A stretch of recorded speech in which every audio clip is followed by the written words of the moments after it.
Hi అండి, bye అండి, నమస్తే. ఇవాళ వైజాగ్ సత్యనగర్ 2 షూట్లు తిప్పుతున్నారండి. 2000 ఇప్పించాడు. చాలా చాలా సంతోషం. అందుకు కూడా నేను ఇలా తలుపుకొని మెరిసిపోతున్నాను. ఏంటి ఒక్క రూపాయి నాకు ఆనందం కలిగిందంటే నా మొహం 1000 కాళ్ళు బలి వెళ్ళిపోతూ ఉంటుందండి. లేదు అంటే మాత్రం అంటూ ఉంటుందండి. అందుకే వాళ్ళు చాలా చాలా సంతోషం. నేను నెలంతా కూడా నేను ఎక్కడికి కూడా వెళ్ళక్కలేదు, ఎండలో తిరగక్కలేదు.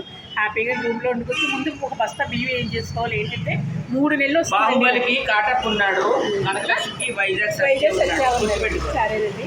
కానీ ఆపదలో ఆదుకుంటాడండి. ఇప్పుడు కూడా ఆపదలో ఆడుకుంటాడు. ఎప్పుడో ఏదో ఒకసారి తనం ఏదో అనుకునేను అవన్నీ వదిలేయండి. హ్యాపీ అండి. కానీ కొంతమంది ఇప్పుడు మళ్ళీ గొడవలు పడుతున్నారు. అలా గొడవలు పడొద్దండి. ఎవరు కూడా హ్యాపీగా ఉండాలి. ఒకవేళ మీరు ఏమైనా వీడియోలు పెట్టినా డిలీట్ చేసేయండి. సత్య కూడా డిలీట్ చేసేస్తాడు. నేను సాక్షి ఉన్నాను, చేసేస్తాడు. అంటూ ఎవ్వరు కూడా గ్రూపుల్లో మన గ్రూప్లో ఎవ్వరు కూడా ఒకళ్ళొకళ్ళు ఇరుముఖం పెరముఖం వద్దు, తిట్టుకోవద్దు, వంకలు పెట్టి తిట్టుకున్నారు కానీ డిలీట్ చేసేయండి. సత్య కూడా డిలీట్ చేసేస్తాడు, నువ్వు కూడా డిలీట్ చేసేయి. పేరు వద్దు ఎవరా అన్నది అర్థమవుతుంది. సరేనండి. అందరూ కూడా మన గ్రూప్లో సరదాగా ఎంజాయ్ చేయాలి, హ్యాపీగా మనకు ఫ్యామిలీ టైప్లో ఉండాలి. నేను మనస్ఫూర్తిగా ఏం పర్లేదు, అలాంటివి ఉండకూడదు. అలాంటివి ఏం ఉండకూడదు. అందుకని మన అందరూ కూడా బాగుండాలి. నేను మనసు